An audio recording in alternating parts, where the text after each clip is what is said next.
Hi guys, welcome back to my YouTube channel.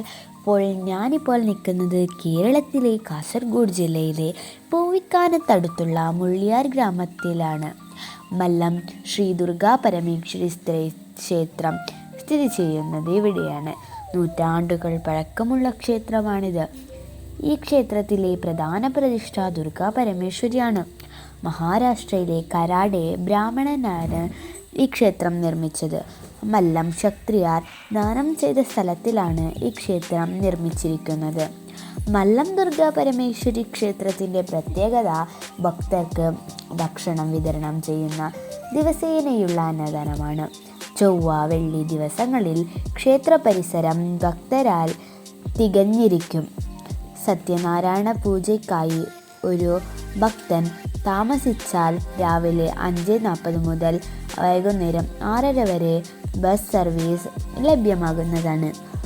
ശരിയായ യാത്ര ക്രമീകരണങ്ങൾ നടത്താൻ നിർദ്ദേശിക്കുന്നുമുണ്ട്. ഇവിടെ രാവിലെ ദേവിയുടെ വിഗ്രഹത്തെ ശാന്തദുർഗയായും ഉച്ചയ്ക്ക് സ്വയംവര പാർവതിയായും രാത്രി വനദുർഗയുമായി ആദരിക്കുന്നു.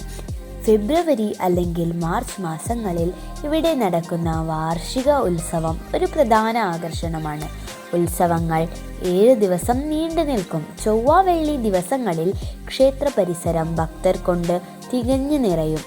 സമൃദ്ധിയായ ഭാവിയും സന്തോഷകരമായ ജീവിതവും തേടി അവർ പ്രാർത്ഥനയ്ക്കാൽ അർപ്പിക്കുന്നു. വർഷം മുഴുവനും ആയിരക്കണക്കിന് തീർത്ഥാടകർ പ്രതീക്ഷിച്ച് സ്ത്രീകൾ ഇവിടെ എത്തുന്നു.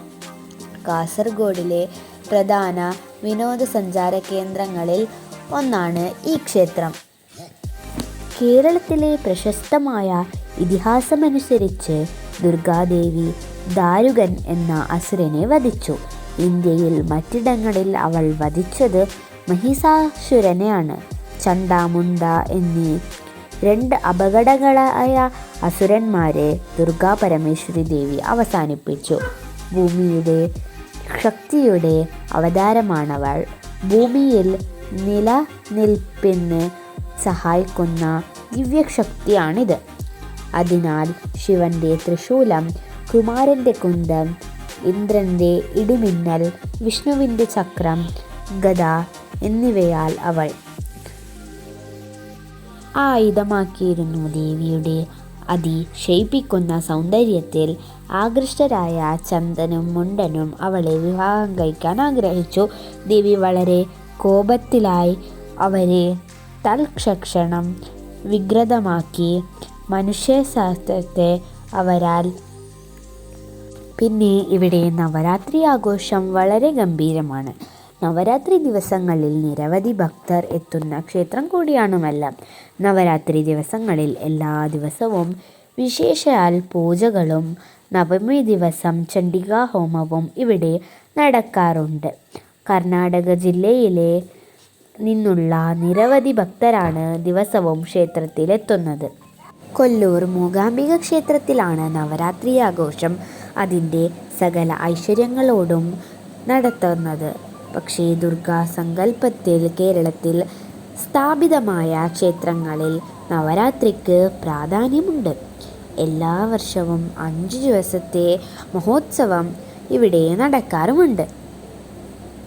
രാവിലെ 8-നും 12:15-നും രാത്രി 8-നുമാണ് നിത്യപൂജ നടക്കുന്നത്. ക്ഷേത്രത്തിൽ എല്ലാ ദിവസവും ഉച്ചയ്ക്കും രാത്രിയും അന്നപ്രസാദം നൽകുന്നു. വിശേഷ ദിവസങ്ങളിൽ വിശാൽ പൂജയും നടക്കും.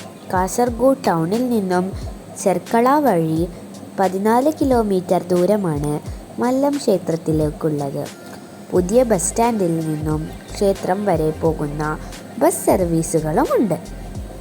ഇതിവിടുത്തെ നാഗത്തിൻ്റെ അഭിഷേകമാണ്. അവിടെ നാഗത്തിൻ്റെ ആയിട്ട് തന്നെ ഒരു കുടിയുണ്ട്. അവിടെ തന്നെയാണ് ഇതിൻ്റെ പൂജ നടക്കുന്നത്. എല്ലാം അലങ്കരിച്ച് പൂജ നടക്കുന്നുണ്ട്. പൂക്കൾ കൊണ്ട് മാലകളും മഞ്ഞളും ഒക്കെ ആക്കിയിട്ട്. പിന്നെ ഇവിടെ സത്യനാരായണ സ്വാമിയുടെ സന്നിധിയുമുണ്ട്.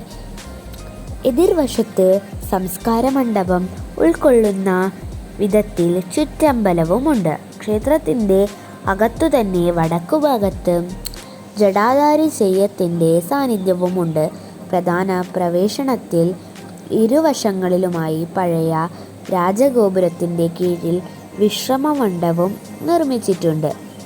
ക്ഷേത്രത്തിൻ്റെ വടക്കുഭാഗത്താണ് ആഗ്രശാല. അതിന് അപ്പുറത്തായി മധുവാഹിനി നദിയുടെ തീരത്ത് സ്നാനഘട്ടം കാണാം. അവിടെ തന്നെ ഒരു ആൽത്തറയും അതിൽ നാഗപ്രതിഷ്ഠയുമുണ്ട്. സത്യനാരായണ ഭട്ട് ആണ് ക്ഷേത്രം ട്രസ്റ്റി. ഇവിടുത്തെ രഥമാണ്. രഥത്തിലിരുത്തിയാണ് ദേവീനെ കൊണ്ടുപോകുന്നത്. ചുറ്റിലും പോകും. പിന്നെ ഇവിടുത്തെ സേവകളാണിതൊക്കെ: വഴിപാട്, മംഗളാരതി, അഷ്ടോത്തര നാമാർച്ചന, പുഷ്പാഞ്ജലി, പഞ്ചകശ, തീർത്ഥസ്നാനം, പനപ്പായസം, രുദ്രാഭിഷേകം, ത്രിമരുതം,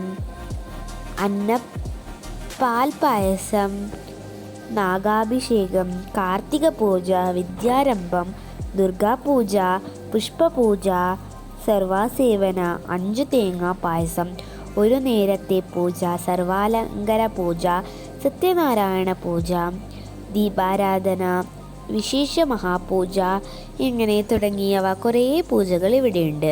പിന്നെ കുട്ടികളുടെ എഴുത്തിനിരുത്തുകയും ഒക്കെ ചെയ്യാറുണ്ട്. ഇവിടെ വിദ്യാരംഭവും അതൊക്കെ ചെയ്യാറുണ്ട് ഈ ക്ഷേത്രത്തിൽ. തുലാഭാരവും. പിന്നെ ഇതാണ് ഇവിടുത്തെ പൂജ. സത്യനാരായണ പൂജയാണിത്. കുറേ ആൾക്കാർ ഇരിക്കാറുണ്ട് സത്യനാരായണ പൂജക്കായിട്ട്. ഇതിപ്പോൾ അതിൻ്റെ ഇത് കൊടുക്കുന്നതാണ്, ആരതി കൊടുക്കുന്നതാണ്. ഇതാണ് ഇവിടുത്തെ അന്നപ്രസാദം. എല്ലാ ദിവസവും ഉച്ചക്കും രാത്രിയും ഇവിടുത്തെ അന്നപ്രസാദം കൊടുക്കാറുണ്ട്. നല്ല ചോറും ഒരു ഉപ്പേരിയും പിന്നെ ഒരു കറിയും പിന്നെ പായസവും ഒക്കെ ഇവിടെ കൊടുക്കാറുണ്ട്. ഇത് കഴിക്കാനും പിന്നെ ക്ഷേത്രം സന്ദർശിക്കാനും കുറേ ആൾക്കാർ കുറേ ദൂരത്ത് നിന്ന് വരാറുണ്ട്. നല്ലൊരു ഫേമസ് ടെമ്പിൾ തന്നെയാണ് നമ്മളെ കാസർഗോഡിലെ.